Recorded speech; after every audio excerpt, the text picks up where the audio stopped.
ஒரு குறுக்கு வழி. நீங்க உடனடியாக என்ன ஆயிடலாம், மேசியாவாக ஆயிடலாம். உங்களுடைய வல்லமை நீங்க என்ன பண்ணலாம், எல்லாரும் முன்னாடி காமிக்கலாம். ஜனங்க எல்லாருமே வந்து நீங்க சொல்றத உடனடியா கேட்டுக்குவாங்க. தேவனே குறுக்கிடுவார் உங்களை காப்பாத்துறதுக்கு. இதோட பெரிய விஷயம் என்னன்னு, ஒரு உச்சக்கட்ட பெருமை தூக்கி வைக்கப்பட்டது. நமக்கும் நிறைய நேரத்துல வருதுங்க. நம்மள தேவன் ஆசீர்வாதம் பண்ணிட்டாருனாலே உடனடியா அவன் வந்துடும். ஆமா, ஒருத்தவங்க கீழே திருந்து மேல போயிட்டாங்கன்னா உடனடியா இன்னொன்னு வரும். காத்துலயே மெதுக்குவாங்க. பார்த்துருக்கீங்களா? ஆமாங்க, காத்துலயே பறக்குவாங்க. அதாவது ஒரு உதாரணம் சொல்றேன். ஏதாவது ஒரு ஃபங்க்ஷனுக்கு போகும்போது நல்லா துணி போட்டுன்னு போகும்போது ஒரு பெருமை உள்ள வந்துடும். கரெக்டா வரும், நீங்க எடுத்து பாருங்க.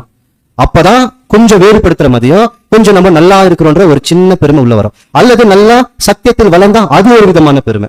நிறைய பேரை வழி நடத்தினா அது ஒரு விதமான பெருமை. நல்லா படிப்பறிவு இருந்தா அது ஒரு பெருமை, வசதி இருந்தா அது ஒரு பெருமை. அப்ப எல்லா இடத்துலயும் என்ன ஆகுதுன்னு பாத்தீங்கன்னா, அதுதான் சாத்தான் மேல உப்பரியில கொண்டு போய் நிக்க வச்சுட்டான். இன்னைக்கு நிறைய பேர் என்ன நினைக்கோன்னா, அவங்க ரொம்ப கெட்டது பண்றாங்க, நல்லா வசதியா இருக்கிறாங்க. நான் தேவனுக்கு உகந்துதான் வாழ்ந்துன்னு இருக்கிறேன், நான் மட்டும் வசதி ஆகலையே. அங்க உப்பரியில கொண்டு போய் நிக்க வச்சிருந்த தேவனா சாத்தானா? இன்னைக்கு நிறைய தேவனுக்கு விரோதமா செய்யறாங்க, உப்பரியில முன்னு இருக்கிறாங்க. இது அவர்களை கொண்டு போய் நிக்க வைத்தது யார்? யார்? அவ்வளவுதாங்க. அவங்கள ஏன் எடுத்துன்னு போய் அங்க நிக்க வச்சான்? அப்பதான் தேவனுடைய பிள்ளைகள் தேவனை பார்த்து கேட்குவாங்க, அவங்க மட்டும் நின்னாங்க, எனக்கு மட்டும் கொடுக்கலையே, நான் இவ்வளவு உங்களுக்கு பண்றேன், எங்களுக்கு ஒண்ணுமே கொடுக்கலையே. வருது இல்ல அந்த கேள்வி? விசுவாசத்துல சந்தேகம் வருதா இல்லையா?